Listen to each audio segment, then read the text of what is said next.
Hey everyone, it's Freya, host of the Sharing English podcast, and welcome back to US Government Explained.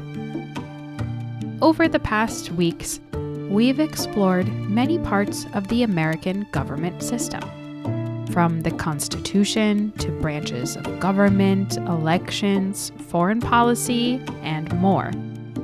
Today, I want to take a moment to bring all these pieces together, to reflect on how the system was designed to work, how it has worked in the past, and how the experience of this past year reminds us just how challenging it can be to maintain a democracy.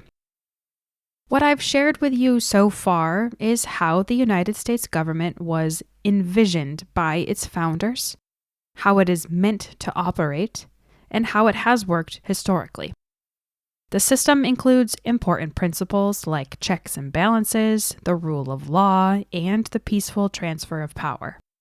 These ideas have helped the country govern itself for more than 2 centuries. At its best, this system is a government of the people, by the people, for the people, as Abraham Lincoln famously said. That means the power belongs to all the citizens.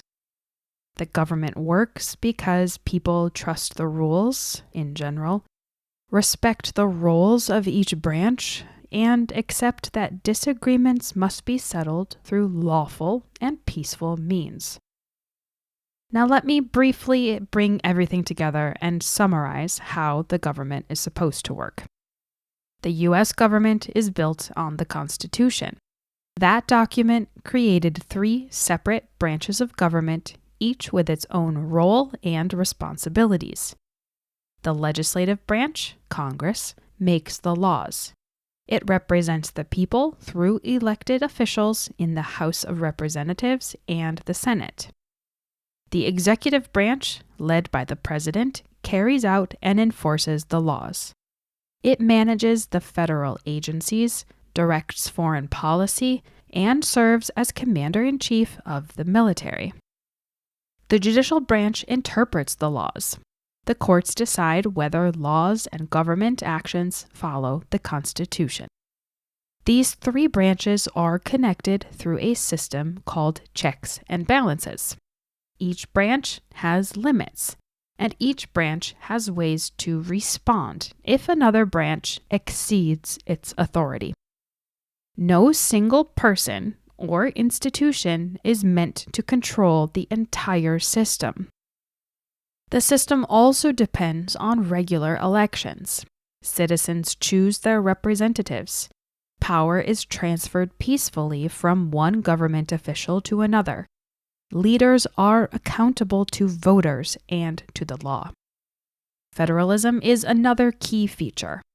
Power is shared between the national government and state governments. States have authority over many areas of daily life, including education, local law enforcement, and elections. Beyond structure, the system relies on principles. The rule of law means everyone, including elected officials, must follow the law. Due process protects individual rights, including those of non-citizens within the United States. A free press allows journalists to question those in power without fear of government interference. Civic participation gives citizens a voice. When these parts function together, the system balances stability with flexibility. It allows for disagreement, debate, and change while protecting fundamental rights and preventing concentrated power. That is the system as it was envisioned, as it is written, and as it has operated for much of its history. However, the past year has marked a stark difference from how the system was intended to work. Personal priorities and beliefs of a few have taken center stage. The normal ways the system balances power have been tested and in many cases stretched and challenged or even broken. This can feel unsettling, especially if you care about democracy and fairness and justice for all. It can make us wonder what happens when trust breaks down, when shared facts become harder to agree on, and when respect for institutions falters. But it's important to remember that the system was built to withstand difficult times, through rules, through the courts, through elections, and through the active participation of citizens. Our voices matter in this process. Understanding how government works is the first step toward being an informed participant, whether through voting, community involvement, or simply staying informed.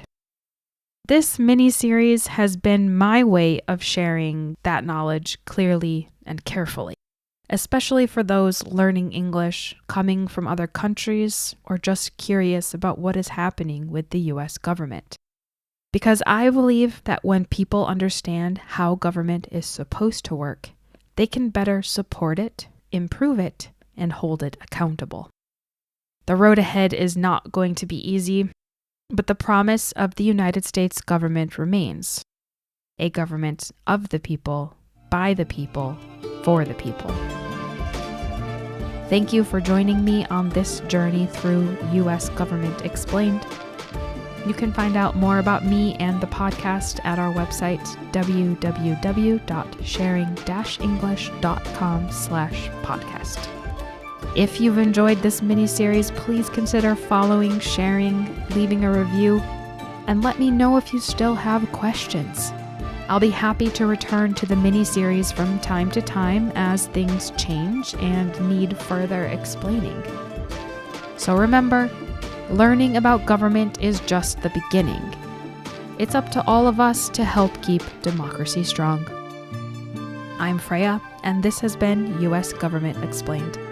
Until next time, bye.